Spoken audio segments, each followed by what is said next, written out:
मार्गावर आमच्या खांद्याला खांदे लावून येतील. बरं, मग महाराष्ट्राच्या राजकारणामध्ये हिंदुत्वाचा विसर कोणत्या पक्षाला पडला? आता हे लहान तुम्ही 2-3 वर्षाचा पण मुलाला अगर विचारला हा प्रश्न, प्रत्येकाच्या तोंडी उद्धव ठाकरेंचंच नाव येणार. का? कारण का बाळासाहेबांच्या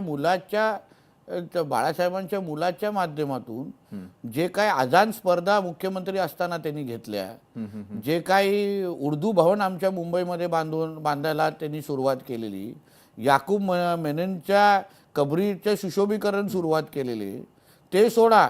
महाराष्ट्राच्या इतिहासामध्ये मुंबईचा पहिल्यांदा मुसलमान समाजाचा पालकमंत्री हा केव्हा झालेला? असलम शेख म्हणून केव्हा झालेला? हे उद्धव ठाकरे मुख्यमंत्री असताना. नवाब मलिक एवढा आरोप त्यांच्यावर झाले तरी पण उद्धव ठाकरेंनी कधी त्यांचा राजीनामा घेतला नाही. म्हणून माझं असं म्हणणं आहे की लहान मुलापासून सगळ्यांना आता राज्यात, देशात, विश्वात, जगात कळलेलं आहे की हिंदुत्वाशी बेईमानी कोणी केली असेल तर त्याचं नाव आहे उद्धव ठाकरे. बरं, मात्र पूर्वी विचारधारा होती, त्या विचारधारांनी पक्ष एकमेकांशी जोडले जायचे, नेते मंडळी जोडले जायचे. कारण तुम्ही तेही राजकारण पाहिलेलं आहे जे सिनियर राजकारण्यांनी केलेलं होतं आणि आत्ताचं राजकारण.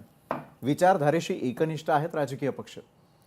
भारतीय जनता पक्षाबद्दल तर मी नक्की सांगू शकतो. बरं, भारतीय जनता पक्ष विचारधारेवर कुठल्याही पद्धतीची तडजोड न करणारा आमचा पक्ष आहे. आणि म्हणून अन्य पक्षांचा अनुभव मी घेऊ शकत नाही, पण त्याच पद्धतीने मी शिंदे साहेबांबद्दल पण मी आत्मविश्वासाने सांगू शकतो की हिंदुत्व ह्या विषयाबद्दल ते कधीच तडजोड करणार नाहीत. कारण का ते शेवटी मुळात बाळासाहेबांच्याच विचाराचा वारसा पुढे घेऊन जात आहे. आणि म्हणून ह्या सगळ्या गोष्टी अन्य पक्षांच्याबद्दल न सांगता एकमेव भारतीय जनता पक्ष असा पक्ष आहे जो हिंदुत्व, राष्ट्रत्व ह्याच्यावर काही तडजोड करत नाही. बरं, 29 महापालिका